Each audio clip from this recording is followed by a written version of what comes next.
I had a conversation this week with Rick. Rick is in his 50s. He's married. He's educated his two children.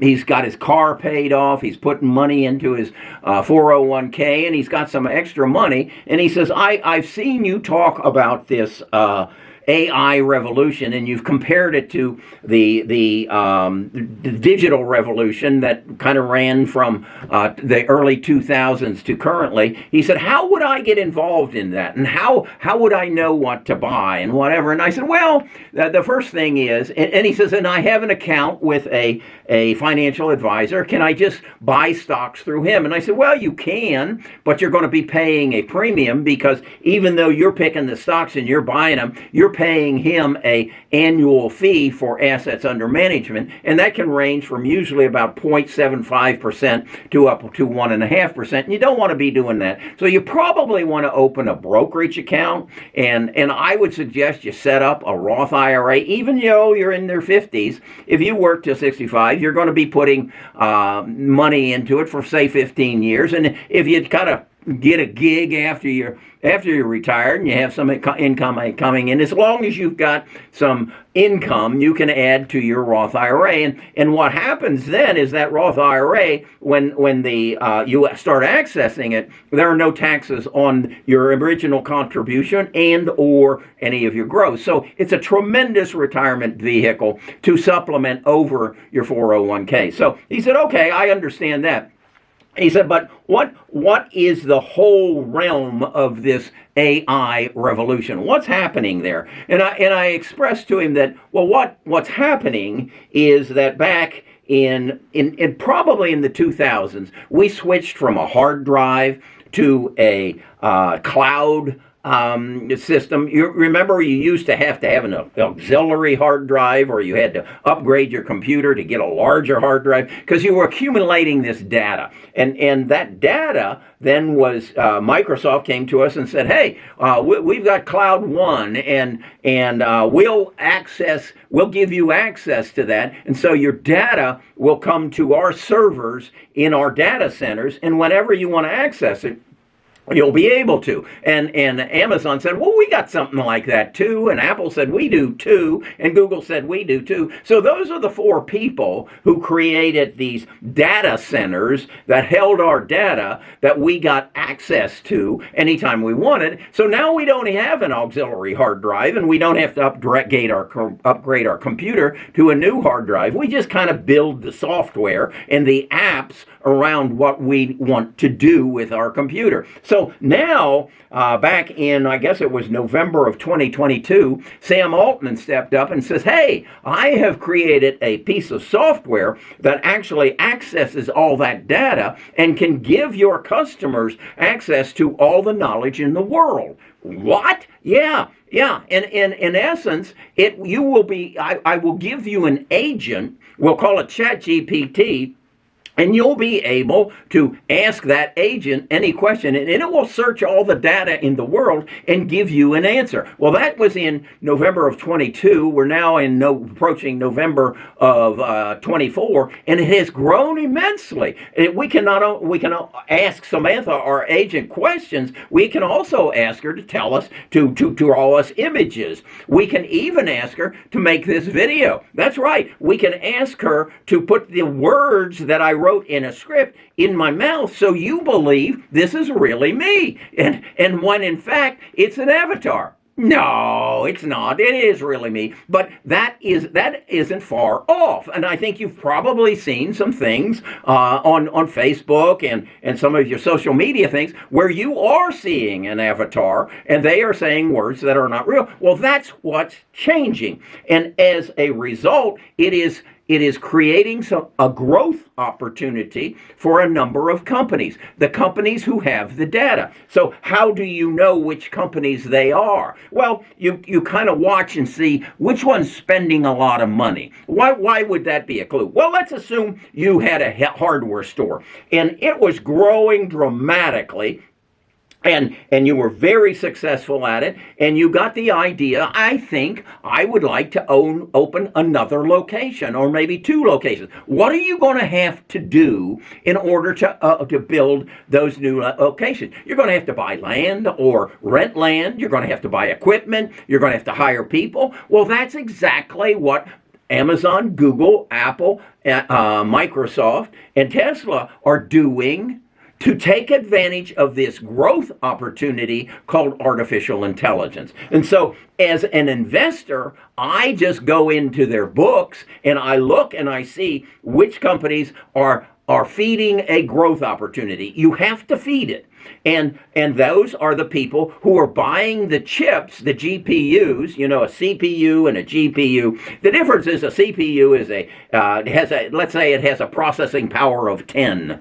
A GPU is a more sophisticated, more dynamic chip. It has a processing power of 1,000, 10 to 1,000. But the GPUs are necessary to access all this data that Apple, Google, Amazon, Microsoft have, so that they can put words in my mouth and make that. So, Rick, that's what the growth opportunity is of the future. As I said, I showed him this chart that I said, I recognized this back in 2004, and I created a Roth IRA, and here's how it performed of these four stocks, Apple, Google, Microsoft, and Amazon. And that portfolio, investing in my Roth IRA of $6,000 a year over those 20 years, got an average rate of return of 31%. Now that compares to the S&P over the same period of time that got 11%. So, but with that 31%, my portfolio of $6,000 a year, $120,000 over 20 years, turned into $4.25 million. The same thing is going to happen over the next 20 years. And oddly enough, we started the first one in 2004, and here we are in 2024, and we're going to start our next Roth IRA, 20-year Roth IRA. And I'm predicting, based on the growth of these five companies, it's going to grow to somewhere over $5 million a year. I just got to live the 20 years. Let's see, that'd make me 100. Okay, I can do that. So that's the opportunity, Rick, that is available to you as a 50-year-old who has educated his children, who is contributing to his 401k, and has his car paid off, and has a little extra money each month to put into a AI investment. Now, the key is to monitor those stocks. Well, how do you monitor those stocks? Well, you merely get access to their statements. If you've ever thought of running a business, you got to understand your financials. And the financials basically say, I generate revenue, I pay my expenses. Out of those expenses, and I pay my taxes, I end up with profit. And that profit is a reflection of how good I am at running my business. Now, if I'm going to stay in business because of inflation, that profit has to grow. And I look at it and I say it better grow at something in excess of 20%. So I go and I look at people's books. It's just like Tesla today. Tesla reported last night and had above anticipated earnings and projections in the future. In fact, Elon said he's very confident that over the next 3 years that the sales of Teslas will grow in excess of 20%. And so the stock is up 17% this year.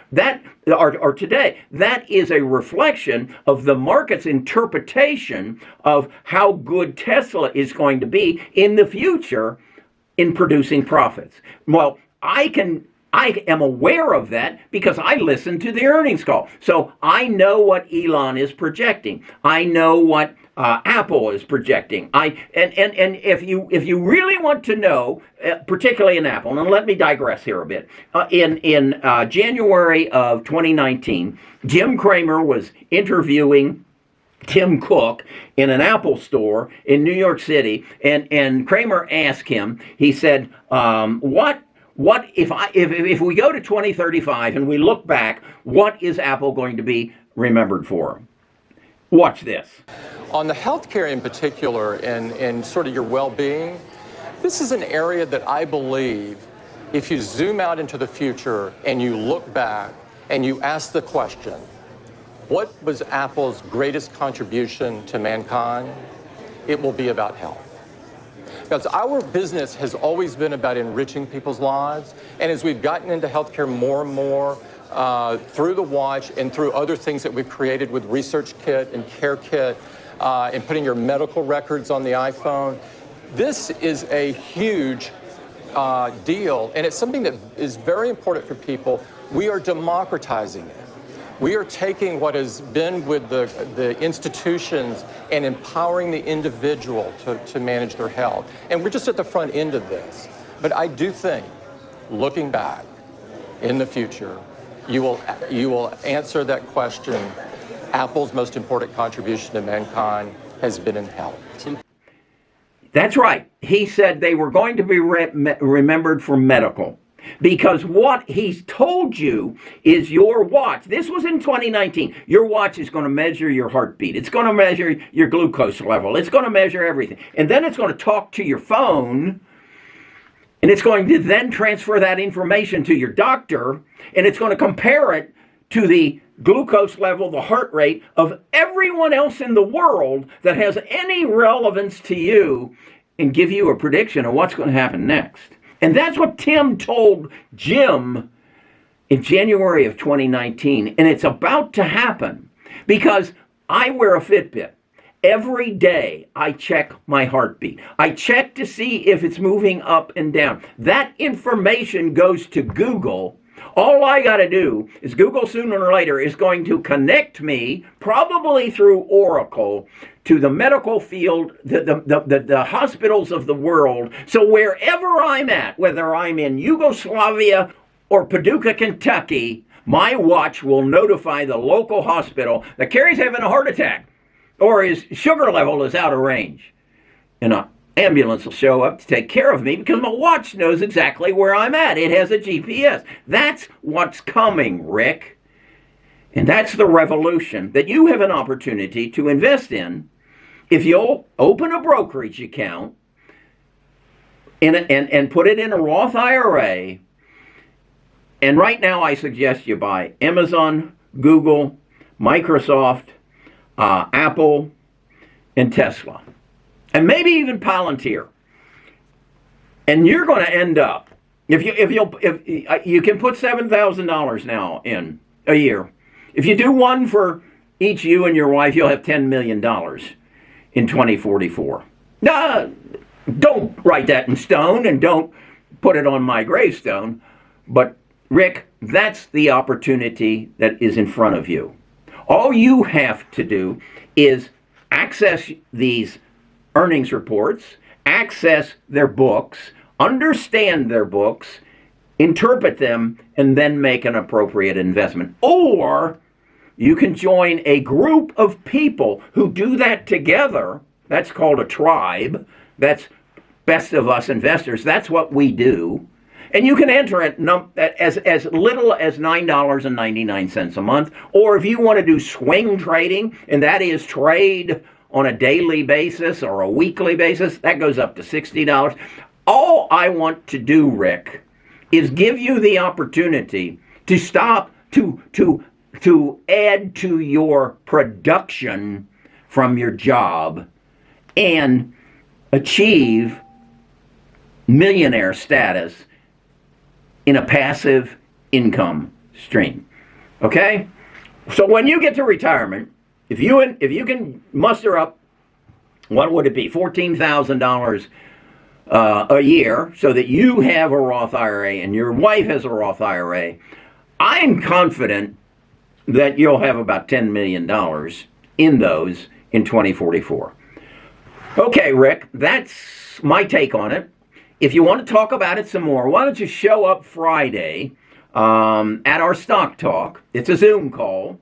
There's about 50 to 60 of us that come together, and we answer questions. And then at the website, you'll find my cheat sheet, and I go through the 40 stocks that I analyze on a daily basis and interpret and give you what I think is the buy-in price and the sell price or the predicted price 3 years in advance. So we approach this on a 3-year window. This is what I think Apple is going to be worth at the end of 24, 25, 26. So that you can project, am I on track for my wife and I's $10 million IRA? Thanks, Rick, for asking the questions, and thanks for spending the time, and thanks for allowing me to share this with the world. That's my conversation with Rick.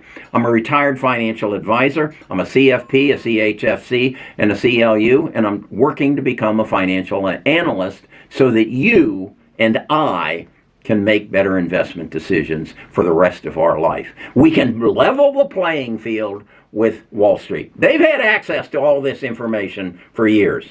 We, through the internet and the cloud, have just recently gained access to it. Let's talk about this some more on Friday.